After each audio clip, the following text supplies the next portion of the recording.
సరే, నెక్స్ట్ చూడండి నాన్న, ఇక్కడ జాగ్రత్త వినండి. ఈస్ట్ ఇండియా కంపెనీ 1600లో ఎస్టాబ్లిష్ అయింది. ఈస్ట్ ఇండియా కంపెనీ అంటేనే బ్రిటిషర్స్ది. So east India company established in the year of 1600. They came to India in the year of 1608. They established their first factory in the year of 1613. ఎక్కడ ప్లేస్లో?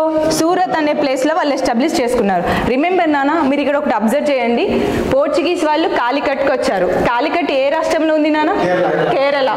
మచిలీపట్నం ఆంధ్రప్రదేశ్. సూరత్ గుజరాత్. ట్రాంకుబార్ తమిళనాడు. అన్ని coastal స్టేట్సే కదా. అంటే దీని అర్థం ఏంటిందన్న? వీళ్ళు సముద్ర మార్గాల ద్వారానే భారతదేశంతో వ్యాపారం చేయాలనుకున్నారు. కాబట్టి భారతదేశానికి వచ్చిన యూరోపియన్స్ అంతా కూడా సముద్ర మార్గాల దగ్గరనే వాళ్ళ స్థావరాలను ఏర్పాటు చేసుకున్నారు, ఫస్ట్ ఫ్యాక్టరీస్ని. Remember this point. ఆప్షన్లో మీకు వేరే ఆప్షన్ ఇస్తే మీరు ఎలిమినేట్ చేసుకోవడం ఈజీ. ఎందుకంటే మనకు 9 కోస్టల్ స్టేట్సే ఉన్నాయి అవుట్ ఆఫ్ 28 స్టేట్స్లో. కాబట్టి ఆ 9 కోస్టల్ స్టేట్స్లలోనే అడ్వెంట్ ఆఫ్ యూరోపియన్స్ అనేవాళ్ళు సముద్ర మార్గాల దగ్గరే వాళ్ళ స్థావరాలను ఏర్పాటు చేసుకున్నారు. కాబట్టి మీరు ఈ 9 స్టేట్స్ని గుర్తుపెట్టుకుంటే సరిపోతుంది, ఎగ్జామ్ టైంలో ఈజీ అవుతుంది. సరే, ఇప్పుడు చూడండి, డేన్స్ అనేవాళ్ళు 1620లో భారతదేశానికి వచ్చారు. అదే 1620లో ట్రాంకుబార్ అనే ప్రాంతం తమిళనాడులో వాళ్ళ ఫ్యాక్టరీని ఏర్పాటు చేసుకున్నారు. రిమెంబర్ పిల్లలు, భారతదేశానికి మొదటగా వచ్చింది పోర్చుగీస్ వాళ్ళు, థర్డ్ ప్లేస్లో బ్రిటిషర్స్, చివరిగా వచ్చింది ఫ్రెంచ్ వాళ్ళు. రిమెంబర్, భారతదేశానికి మొదటగా వచ్చిన పోర్చుగీస్ వాళ్ళు చివరిగా వెళ్ళిపోతారు. అంటే భారతదేశంని వదిలేసింది చివరిగా ఎవరంటే పోర్చుగీస్ వాళ్ళు చివరిగా వదిలేస్తారు. అసలు భారతదేశం పైన పూర్తి ఆధిపత్యం సాధించడానికి ఇద్దరి మధ్య డిస్ప్యూట్స్ కలిగిన వాళ్ళు ఎవరు? బ్రిటిషర్స్ అండ్ ఫ్రెంచ్ వాళ్ళు కలిగారు. కాబట్టి నాన్న ఎగ్జామ్లో ఈస్ట్ ఇండియా కంపెనీ ఎస్టాబ్లిష్ ఎప్పుడైంది అని అడగడంతో పాటు ఫ్రెంచ్ ఈస్ట్ ఇండియా కంపెనీ ఎప్పుడు ఎస్టాబ్లిష్ అయిందని అడుగుతారు. ఫ్రెంచ్ ఈస్ట్ ఇండియా కంపెనీ ఎప్పుడు ఎస్టాబ్లిష్ అయింది అంటారు. బెటర్ వీళ్ళు 1664లో ఈస్ట్ ఇండియా కంపెనీని ఎస్టాబ్లిష్ చేస్తే వీళ్ళు భారతదేశానికి ఎప్పుడు వస్తారు నాన్న? 1668లో భారతదేశానికి వస్తారు. అదే 1668లో నాన్న వీళ్ళ ఫస్ట్ ఫ్యాక్టరీ ఎక్కడ ఎస్టాబ్లిష్ చేస్తారు బెట? సూరత్లో. Remember this point. బ్రిటిష్ వాళ్ళు 1608లో వచ్చారు, 1613లో సూరత్లో వాళ్ళ ఫస్ట్ ఫ్యాక్టరీ ఎస్టాబ్లిష్ చేశారు. ఫ్రెంచ్ వాళ్ళు 1668లో ఇంటికి వచ్చారు, వాళ్ళ ఫస్ట్ ఫ్యాక్టరీని కూడా సూరత్లోనే ఎస్టాబ్లిష్ చేశారు. రిమెంబర్, అంటే బ్రిటిషర్స్ యొక్క ఫస్ట్ ఫ్యాక్టరీ అండ్ ఫ్రెంచ్ వాళ్ళ యొక్క ఫస్ట్ ఫ్యాక్టరీ కూడా సూరతే. అందుకే వీళ్ళకు కాన్ఫ్లిక్ట్స్ అనేవి రేజ్ అవుతాయి అన్నమాట. సో గుర్తుపెట్టుకోనా, మళ్ళీ ఒకసారి రిపీట్ చేస్తున్నా చూడండి. భారతదేశానికి మొదటగా వచ్చింది who came first to the India అంటే పోర్చుగీస్. ఎప్పుడు వచ్చారు అంటే 1498. క్వశ్చన్ ఎలా అడుగుతాడు? Portuguese came to India in the year of అంటారు 1498. They established their first factory in the year of అంటే 1500. ఏ ప్లేస్ లో అని అడిగితే కాలికట్. కాలికట్ ఎక్కడుంది బేటా? కేరళలో ఉంది. మరి డచ్ వాళ్ళు ఎప్పుడు వచ్చారంటే 1605లో భారతదేశానికి వచ్చారు. వాళ్ళ ఫ్యాక్టరీ ఏ ఇయర్ నానా? 1605. ఎక్కడ ఎస్టాబ్లిష్ చేశారు? మచిలీపట్నంలో ఎస్టాబ్లిష్ చేశారు. మచిలీపట్నం ఏ రాష్ట్రం? ఆంధ్రప్రదేశం, one of the coastal state in India. తర్వాత బ్రిటిష్ వాళ్ళు వచ్చారు నానా. బ్రిటిష్ వాళ్ళ యొక్క కంపెనీ పేరేంటిది? East India company. ఎప్పుడు ఎస్టాబ్లిష్ చేశారు? 1600లో ఎస్టాబ్లిష్ చేశారు. 1600లో ఎస్టాబ్లిష్ అయిన ఈస్ట్ ఇండియా కంపెనీ భారతదేశానికి ఎప్పుడు వచ్చింది? 1608లో. వాళ్ళు ఫస్ట్ ఫ్యాక్టరీని ఎక్కడ కట్టారు? 1613లో కట్టారు. ఏ ప్లేస్ లో? సూరత్ లో కట్టారు. సూరత్ ఏ కోస్టల్ స్టేట్? గుజరాత్ కి సంబంధించిన కోస్టల్ స్టేట్. ఓకే, తర్వాత ఎవరు వచ్చారు నాన్న? డేన్స్ వచ్చారు. ఏ ఇయర్ వచ్చారు? 1620లో వచ్చారు. ఏ ఇయర్ లో ఫ్యాక్టరీ కట్టారు? 1620. ఏ ప్లేస్ లో కట్టారు? ట్రాంకుబార్ లో కట్టారు. ట్రాంకుబార్ ఎక్కడ? Tamil Nadu, one of the east side coastal state. చివరిగా వచ్చింది ఎవరు? ఫ్రెంచ్ వాళ్ళు. ఫ్రెంచ్ ఈస్ట్ ఇండియా కంపెనీ ఎప్పుడు ఎస్టాబ్లిష్ అయింది? 1664లో ఎస్టాబ్లిష్ అయింది. అంటే 1664లో ఎస్టాబ్లిష్ అయిన ఫ్రెంచ్ ఈస్ట్ ఇండియా కంపెనీ భారతదేశానికి ఏ సంవత్సరం వచ్చింది? 1668లో వచ్చింది. వాళ్ళ ఫస్ట్ ఫ్యాక్టరీ ఎప్పుడు? అదే ఇయర్లో ఎస్టాబ్లిష్ చేస్తారు. ఏ ప్రాంతంలో? సూరత్లో. కాబట్టి క్లియర్గా గుర్తుపెట్టుకోండి. పోర్చుగీస్ వాళ్ళ యొక్క ఫస్ట్ ఫ్యాక్టరీ కాలికట్, బ్రిటిష్ వాళ్ళ యొక్క ఫస్ట్ ఫ్యాక్టరీ సూరత్, ఫ్రెంచ్ వాళ్ళ యొక్క first factory Surat. East India Company 1600, French East India Company 1664. So these are the major question in examination. Remember నానా, ఇప్పుడు చూడండి, ఎగ్జామ్లో ఈ పాయింట్ ఆఫ్ ఇష్యూ మిస్ అయింది అంటే వాడు క్వశ్చన్ ఎక్కడి నుంచి రేస్ చేస్తాడంటే, రిమెంబర్ నానా, జనరల్గా యూరోపియన్స్ వచ్చిన తర్వాత పోర్చుగీస్ వాళ్ళు 1500లో వస్తారు కదా బేట, వాళ్ళు మన దేశం నుంచి పెప్పర్ కోసమే ట్రేడింగ్ చేస్తారనమాట. సో పెప్పర్ బిజినెస్ అనేది బాగా డెవలప్ అవుతుంది వాస్కో డి గామా కారణంగా. అందుకనే డెవలప్ అవ్వడం వల్ల ఏమైతుందన్నా పోర్చుగీస్ వాళ్ళని చూసి మిగతా అంతా యూరోపియన్స్ అంతా భారతదేశానికి మైగ్రేట్ అవుతూనే ఉంటారనమాట. రిమెంబర్ ఫస్ట్ సెకండ్ వరకు బాగానే ఉంటుందన్నా. బ్రిటిష్ వాళ్ళు మన భారతదేశానికి వచ్చినప్పుడు అప్పుడు మన భారతదేశాన్ని పరిపాలిస్తున్నది ఎవరు అంటే మొఘల్స్ అనే వాళ్ళు పరిపాలిస్తున్నారు. మొఘల్స్ పరిపాలిస్తున్నారన్న భారతదేశాన్ని పరిపాలించేది ఎవరంటే మొఘల్స్ పరిపాలిస్తున్నారు. మరి బ్రిటిష్ వాళ్ళు 1608లో భారతదేశానికి వచ్చినప్పుడు ఉన్న మొఘల్ ఎంపరర్ ఎవరంటే జహంగీర్. సో జహంగీర్ అనే వ్యక్తి ఉన్నాడనమాట. జహంగీర్ ఎవరినానా? మొఘల్ ఎంపరర్ యొక్క ఫౌండర్ ఎవరు? బాబర్ యొక్క కొడుకు ఎవరు? హుమయూన్ యొక్క సన్ ఎవరు? అక్బర్ యొక్క కొడుకే జహంగీర్ అన్నమాట. అంటే జహంగీర్ అనేవాడు భారతదేశాన్ని పరిపాలిస్తున్న టైంలో బ్రిటిష్ ఈస్ట్ ఇండియా కంపెనీ భారతదేశానికి వస్తుంది.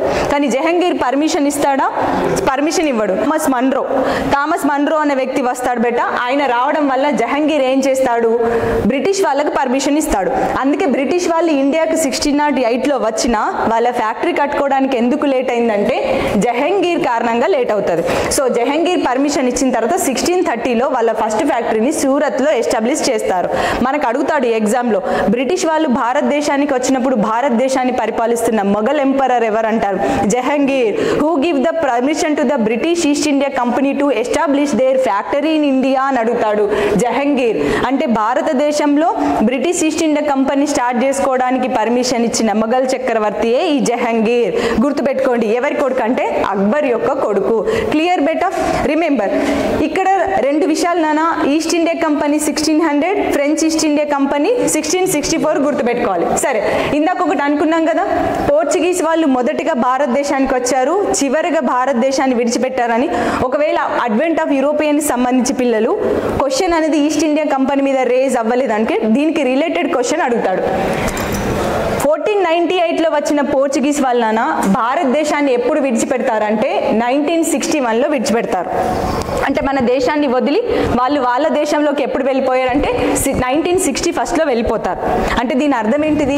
మనకు 1947 ఆగస్టు 15th కల్లా మన భారతదేశానికి స్వతంత్రం వచ్చింది. అయినా 1961 వరకు వీళ్ళు మన భారతదేశంలోనే ఉన్నారు. రిమెంబర్, ఇక్కడ ఒక ఇంపార్టెంట్ లాజిక్ పాయింట్ ఉంటుంది. మీరు ఇది కన్ఫ్యూజ్ అయ్యారనంటే ఇంకా ఆన్సర్ పోయినట్టే.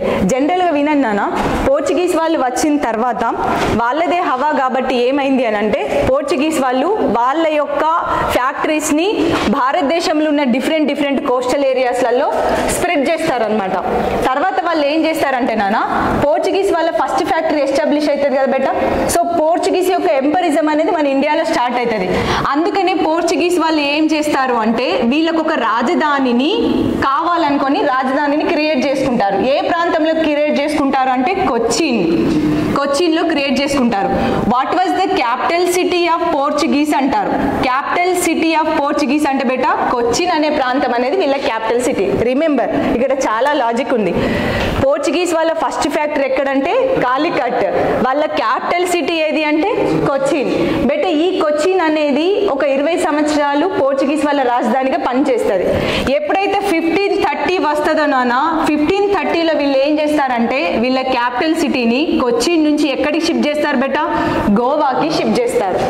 అంటే పోర్చుగీస్ వాళ్ళు 1498లో వచ్చి 1961లో భారతదేశాన్ని విడిచిపెట్టారు కదా నాన్న. అంటే 1530 నుంచి గోవా అనేది క్యాపిటల్ సిటీ అయిందంటే వీళ్ళు గోవాలోనే ఎప్పటి వరకు ఉన్నారు నాన్న? 1961 వరకు ఉన్నారు. అంటే మనకి స్వతంత్రం వచ్చిన తర్వాత కూడా గోవాని పరిపాలించింది ఎవరు? పోర్చుగీస్ వాళ్ళు పరిపాలించారు. అందుకనే మన భారత రాజ్యాంగంలో చెప్పక ముందే ఆర్టికల్ 44 అమలైన ఒకే ఒక రాష్ట్రం ఏంటిది? గోవా. ఇప్పుడు అమలవుతున్న రాష్ట్రం ఉత్తరాఖండ్ రాష్ట్రం.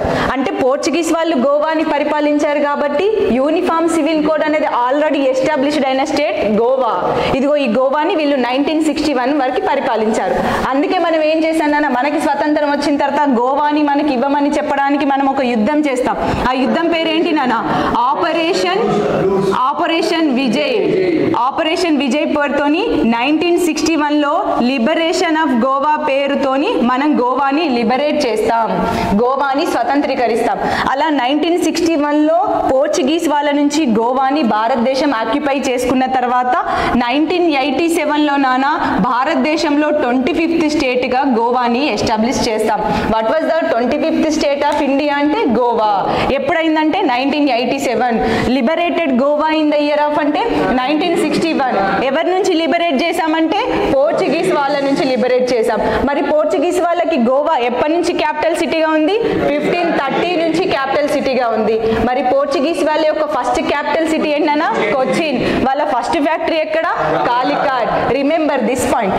ఈ పోర్చుగీస్ వాళ్ళు వచ్చిన తర్వాతనే మనకి ఏమవుతుందంటే గవర్నర్ జనరల్ అనే పోస్టులు వినిపిస్తాయన్నమాట. వీళ్ళు 1500లో ఫస్ట్ ఫ్యాక్టరీని ఏర్పాటు చేసుకుంటారు కదా. వీళ్ళ ఫ్యాక్టరీ యొక్క యాక్టివిటీస్ని చెక్ చేసుకోవడానికి వీళ్ళు గవర్నర్ జనరల్ అనే పోస్ట్ని క్రియేట్ చేస్తారు. ఏ ఇయర్లో అంటే 1504లో గవర్నర్ జనరల్ అనే పోస్టులు క్రియేట్ అవుతాయి అన్నమాట. Who was the first governor general of Portuguese? Francisco de Almeida. Francisco de Almeida అనే వ్యక్తి ఫస్ట్ పోర్చుగీస్ గవర్నర్ జనరల్ అన్న. Remember this point. మొట్టమొదటి పోర్చుగీస్ గవర్నర్ జనరల్ ఎవరంటే ఫ్రాన్సిస్కో డి అల్మిడా. ఇప్పుడు చూడండి, పోర్చుగీస్ వాళ్ళు 1498లో వాస్కోడి గామా ద్వారా భారతదేశానికి సముద్ర మార్గాన్ని కనుగొన్నారు. రైట్. అంటే ఇప్పుడు సముద్రం మీద ప్రియారిటీ ఎవరికి ఎక్కువగా ఉంటుందన్న? పోర్చుగీస్ వాళ్ళకు ఉంటుంది. కానీ పోర్చుగీస్ వాళ్ళని చూసి మిగతా వాళ్ళు వచ్చారా లేదా? యూరోపియన్స్. అందుకని పోర్చుగీస్ వాళ్ళు ఏం చేశారంటే మొట్టమొదటిగా సముద్ర మార్గాన్ని భారతదేశానికి కనుగొన్నది మేమే కాబట్టి మేము కనుగొన్న సముద్ర మార్గాల ద్వారా మీరు రావాలి అంటే మీరు మాకు ట్యాక్స్ పే చేయాలని ఈ ఫ్రాన్సిస్కో డి అల్మిడా ఒక పాలసీని ఇంట్రడ్యూస్ చేస్తాడు. ఏం నానా policy? Blue water policy. So blue water పాలసీని ఇంట్రడ్యూస్ చేసిన పోర్చుగీస్ గవర్నర్ జనరల్ అంటే ఏం చెప్పాలి నాన్న? Francisco de Almeida. దీన్నే నీలి నీటి విధానం అంటాం. అంటే పోర్చుగీస్ వాళ్ళు కనిపెట్టిన సముద్ర మార్గాల ద్వారా వేరే వాళ్ళు పోర్చుగీస్ వాళ్ళు రావాలి అనుకుంటే భారతదేశానికి సంబంధించి సముద్రాలను యూజ్ చేయాలంటే బ్లూ వాటర్ పాలసీ ద్వారా వీళ్ళు ట్యాక్స్ పే చేస్తేనే భారతదేశానికి రాగలరని చెప్పేసి మొదటి గవర్నర్ జనరల్ అయిన Francisco de Almeida blue water పాలసీని ఇంట్రడ్యూస్ చేస్తాడు. అలా బ్లూ వాటర్ పాలసీ తర్వాత వీళ్ళందరూ వస్తారు. సో మొదటగా వచ్చింది పోర్చుగీస్ వాళ్ళు, చివరిగా వెళ్ళిపోయింది వీళ్ళే. కానీ భారతదేశం పైన ఆధిపత్యం చెలాయించింది మాత్రం బ్రిటిషర్స్ అండ్ ఫ్రెంచ్ వాళ్ళు అన్నమాట. Remember this point.